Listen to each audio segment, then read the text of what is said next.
पश्चिमी देशों में सुअर का मांस बहुत चाव से खाया जाता है। खासतौर से सुअर के पुट्ठों का मांस बहुत लोकप्रिय है। इसे अंग्रेजी में हैम कहते हैं। क्या आपको पता है कि दुनिया का सबसे महंगा हैम कहाँ होता है? अगर नहीं तो चलिए आज आपको उस जगह की सैर कराते हैं। दक्षिणी यूरोप के आइबेरियन प्रायद्वीप पर 2 देश आबाद हैं, पुर्तगाल और स्पेन। ये दोनों ही देश अपनी अलग तहजीब के लिए जाने जाते हैं। एक दौर था जब इन दोनों ही देशों ने पूरी दुनिया में विशाल साम्राज्य कायम किया हुआ था। स्पेन की हुकूमत दक्षिण अमेरिका के ज्यादातर देशों में थी। मेक्सिको भी उसका गुलाम था। वहीं पुर्तगाल के लोगों ने फिलीपींस से लेकर ब्राजील तक अपना साम्राज्य स्थापित किया था। खैर, आज बात इनके साम्राज्य की नहीं, बल्कि स्पेन में तैयार किए जाने वाले दुनिया के सबसे महंगे सुअर के गोश्त यानी हैम की। ये इतना महंगा है कि दाम सुनेंगे तो आपके होश उड़ जाएंगे। सुअर की एक टांग करीब 3.25 लाख रुपए की बिकती है। पर इन्हें तैयार किस तरह से किया जाता है वो जानने के बाद आपको ये कीमत वाजिब लगेगी। तो चलिए चलते हैं स्पेन की सैर पर। हैम को स्पेनिश जुबान में हमोन कहते हैं। आइबेरियन प्रायद्वीप में पिछले 2000 साल से भी ज्यादा पहले से सुअर का गोश्त बड़े चाव से खाया जाता रहा है। रोम के कवि मार्शल ने 1वीं सदी ईस्वी में आज के स्पेन में सुअर का मांस खाने का जिक्र अपनी किताब में किया था। तब से लेकर आज तक स्पेन के ग्रामीण इलाकों में हर जश्न में सुअर की बलि देने का रिवाज है।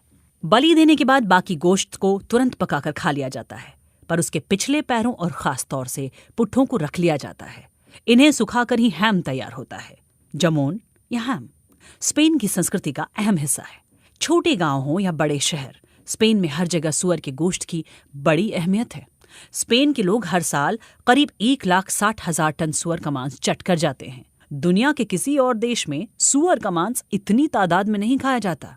हैम यूं तो हर सुअर के पुट्ठे से तैयार हो सकता है, मगर स्पेन की खास काली नस्ल की सुअरों के हैम को सबसे स्वादिष्ट माना जाता है।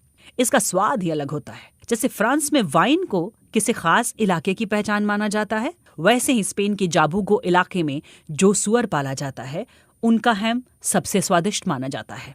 ये अंडालूसिया के छोटे से कस्बे के करीब के इलाकों में पाली जाती हैं। स्पेनिश भाषा में इस खास नस्ल के सुअरों से बने हैम को हमोन आइबेरिको डे बेलोटा के नाम से जाना जाता है। असल में ये इलाका घास के मैदानों वाला है। इसे डेहेसा कहते हैं। मध्य और दक्षिणी स्पेन के अलावा पड़ोसी देश पुर्तगाल में फैले इस इलाके में खेती भी होती है, जंगल भी हैं और चारागाह भी। यहाँ का इकोसिस्टम कम शोषण की वजह से बचा हुआ है। यहाँ खास तरह के ओक यानी शाहबलूत के पेड़ मिलते हैं। इनका फल खाकर ही भेड़ें अपना पेट भरती हैं। स्पेन के इस इलाके में रहते हैं एर्दुआदो डोनाटो,